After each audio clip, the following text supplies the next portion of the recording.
नमस्कार किसान दोस्तों, स्वागत है आपका अपना YouTube चैनल कृषि मंच पर। मैं डॉक्टर ओमकार सिंह आप सब लोगों का अपने YouTube चैनल पर स्वागत करता हूं। दोस्तों, अभी सब लोगों की नर्सरी लग चुकी होगी और एक स्वस्थ नर्सरी तैयार अगर हो जाती है तो उससे हम लोग अच्छा उत्पादन प्राप्त कर पाते हैं। और अगर नर्सरी खराब हो जाए, नर्सरी के पौधे खराब हो जाते हैं तो हम लोग एक अच्छा उत्पादन नहीं प्राप्त कर पाते हैं। कमजोर पौधा अगर हम लोग ट्रांसप्लांट करते हैं अगर अपने खेत में, तो उसका उत्पादन बहुत कम हो जाता है। तो हमारे किसान भाइयों की जो मुख्य समस्या आती है वो आती है कि उनका जो नर्सरी के पौधे हैं धान की, वो पीली पड़ जाती हैं।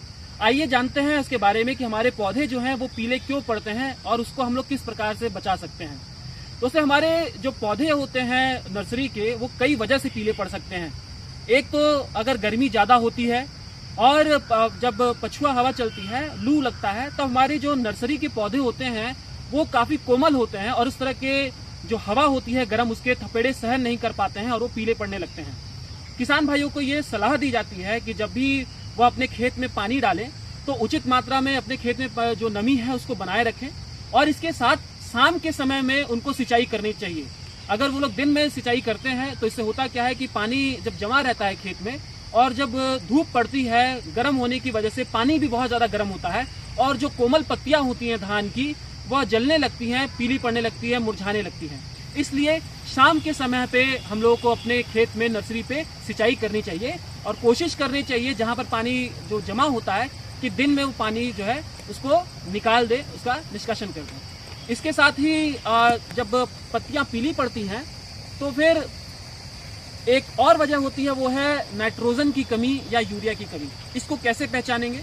अगर हमारा पौधा निचली पत्तियां उसकी पीली पड़ रही हैं तो इसका मतलब ये होता है कि हमारे पौधे में नाइट्रोजन की कमी है और हमको सबसे अच्छा जो उपयुक्त जो विकल्प होता है वो है हम लोग को छिड़काव कर देना चाहिए।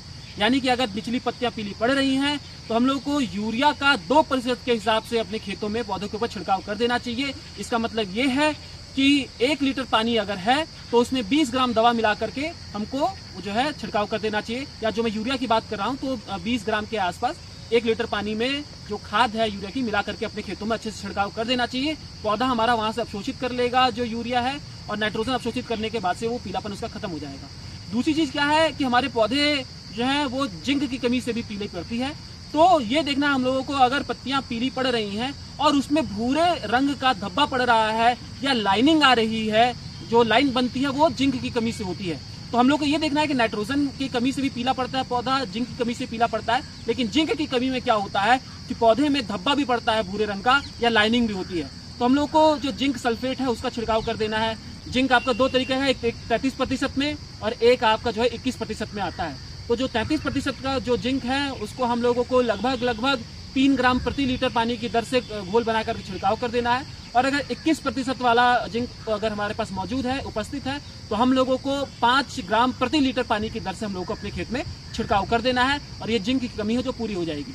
एक और जो समस्या आती है, कभी कभी हमारा जो पौधा होता है नर्सरी का वो सफेद होने लगता है, उसकी जो हरितमा होती है या हरा रंग होता है वो गायब हो जाता है। तो अगर पौधा हमारा जो है सफेद पड़ रहा है और ऊपरी जो पत्ती है वो सफेद पड़ रही है तो इसका मतलब यह है कि लौह तत्व की कमी है। तो हम लोगों को उसमें फेरस सल्फेट का छिड़काव करना है। उसकी मात्रा भी जो है हम लोगों को 5 ग्राम प्रति लीटर की दर से घोल बना करके अपने खेत में छिड़काव कर देना है। तो ये जो लक्षण है उसको अगर हम लोग देखेंगे तो मालूम चलेगा, उसके अनुसार हम लोग खाद का छिड़काव कर सकते हैं।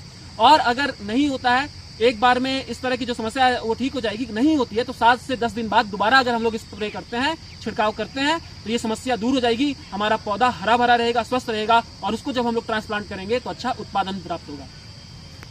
खेती बाड़ी से और जानकारी के लिए आप लोग चैनल को लाइक और सब्सक्राइब अवश्य कर दीजिएगा। धन्यवाद।